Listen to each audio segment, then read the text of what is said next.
So let's think about an example now of vectors, and one way to think about lines is to represent them with vectors. So let's think about these two lines here. I'll just draw a grid up so that we can see what's going on. So let's say we've got two lines. Y is equal to negative 3 over 2x plus 5 over 2. And we know that we usually denote this as m, which is our gradient, our rise over our run. And that this here is our y-intercept. Hopefully that rings a bell. And the second line we've got is y is equal to negative 2x plus 9. Alright, so let's draw these out. So the first one crosses at 5 over 2, which is 2.5, so you know, kind of around there. So that's its y-intercept, and the slope of that line is negative 3, so it goes down to about here, and it goes, that's the rise, negative 3, and the run is 2, and so it goes out to about here. And so we can draw the line through those 2 points. It's probably not the best line, but you get the idea. So that there is the line negative 3 over 2x plus 5 over 2. And let's look at this the second line here. It crosses at plus 9, which is all the way up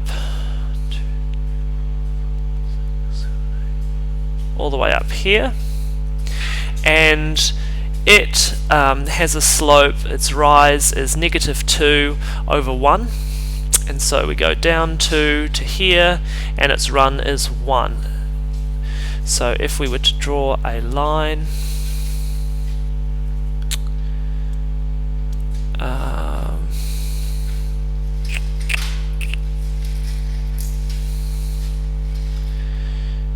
kind of look like this.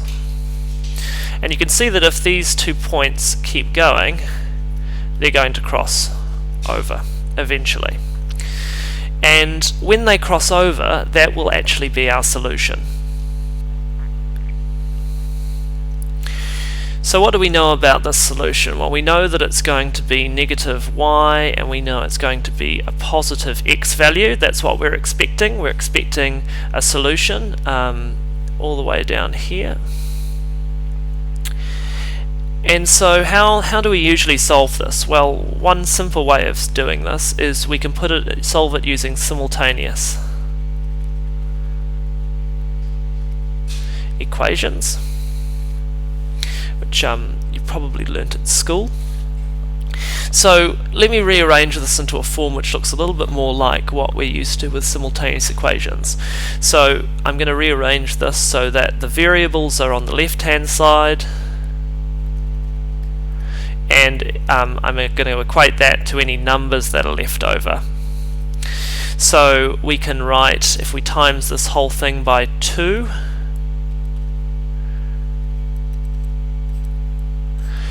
then this will cancel out these 2's here, and we're going to be left with 2y over here. So let me write that out. So 2y is going to equal negative 3x plus 5. Let's add 3x on both sides.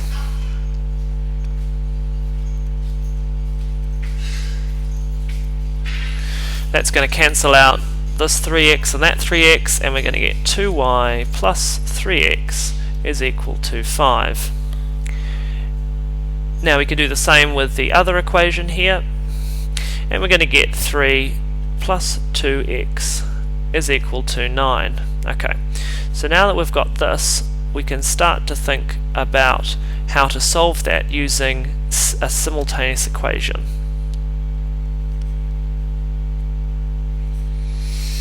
So what I'm going to do is I'm going to copy that. We'll go into a new page. Hopefully that works. Cool. Alright, so how do we solve this?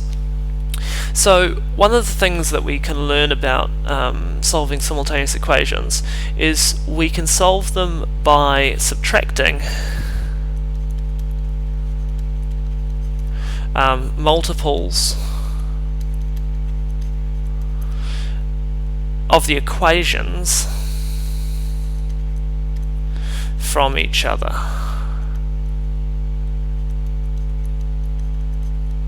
So I can times each of these equations by some number, and then I can subtract one equation off the other. And because we're doing the same to both sides, because these two equations are linked, this always works. So let's solve this equation here. I'm going to times the second, I'm going to write them like this. So if I times the second equation by 2, so 2 times the second equation, I'm going to get 2y plus 4x is equal to 18. And then let's subtract this here from equation 1. So if I go equation 1 minus 2 times the second equation, what I'm going to get is, let's put the first equation here to make it a bit easier. 2y plus 3x is equal to 5. So I'm going to get 2y minus 2y, and so that's going to equal 0y. I'm going to get 3x minus 4x, and I'm going to get on the other side 5 minus 18. So on this side we've got 3 minus 4, so that's negative 1x, and that's going to equal 5 minus 18, and so that is going to be minus 13. And if I divide both sides by negative 1, then I'm going to find that the answer is x is equal to 13. Now all I do is I shove it back into one of the simultaneous equations, and I solve for y, sorry. Okay, so 3 times 3 is 9, 3 times 1 is 3, so we've got 39, and that's equal to 5, 2y there. So if I subtract 39 from both sides, then that gets rid of that there, so we have 2y is equal to 5 minus 39, which is equal to negative 34, and so y is then equal to negative 34 divided by 2, which is negative 17. Okay, so y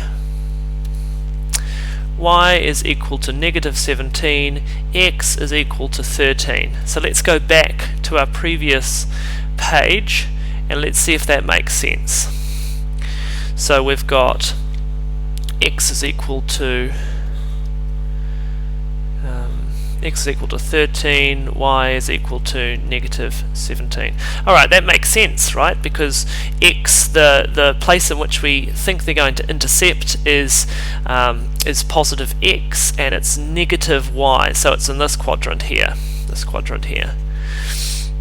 And that makes sense.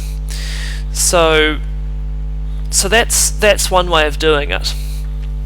But when we get to more complex problems, it gets really difficult to do this sort of thing. And so what we do is we put the vectors into a matrix. So we add different vectors together, we put them into a matrix, and that helps us to solve this equation much more easily.